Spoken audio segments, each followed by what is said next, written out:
দেশের ১৩টি জেলায় আকস্মিক বন্যা দেখা দিয়েছে। গত কয়েকদিনের বৃষ্টি ও ভারত থেকে নেমে আসা পাহাড়ি ঢলের প্রভাবে এমন ভয়াবহ পরিস্থিতি সৃষ্টি হয়েছে। বন্যাকবলিত এলাকায় পানিবন্দী হয়ে পড়েছে লাখ লাখ মানুষ। বন্যায় ডুবে ২ জনের মৃত্যু হয়েছে ফেনী ও ব্রাহ্মণবাড়িয়ায়।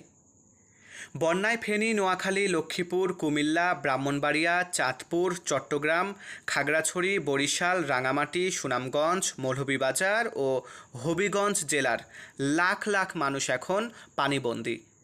আশ্রয়কেন্দ্রে আশ্রয় নিয়েছে অনেকেই। মানুষের পাশাপাশি গৃহপালিত পশু পাখিও পড়েছে চরম বিপাকে। বন্যাকবলিত এলাকায় বিদ্যুৎহীন রাত কাটছে মানুষের।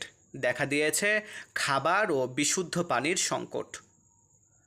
বন্যার্তদের উদ্ধারে মোতায়েন করা হয়েছে সেনাবাহিনী। আইন শৃঙ্খলা রক্ষাকারী বাহিনী ও বিভিন্ন স্বেচ্ছাসেবী সংগঠনও মানুষকে উদ্ধারে সহযোগিতা করছে। বন্যার্তদের জন্য জরুরি সেবা চালু করেছে ফায়ার সার্ভিস। প্রশাসনের সঙ্গে কাঁধে কাঁধ মিলিয়ে বন্যার্তদের পাশে কাজ করে যাচ্ছে শিক্ষার্থীরাও। মারুফ হাসান বিশাল, বাংলার ১০।